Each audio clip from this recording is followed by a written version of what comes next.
وهذه عشيرتكم وأخوانكم وأبناكم، يفرحهم كل شيء منكم وإليكم، ويفرحكم هم يفرحون فيه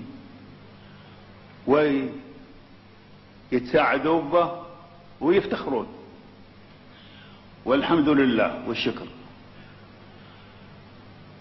طريقنا في الاتحاد وفي المجلس كان طريق سمح ومرغوب ومتبوع بالسهالة وبالخير، والله سبحانه وتعالى ساعدنا على الكثير من الصعاب، ولا علينا ألا نحمد الله ونشكره ونثني عليه.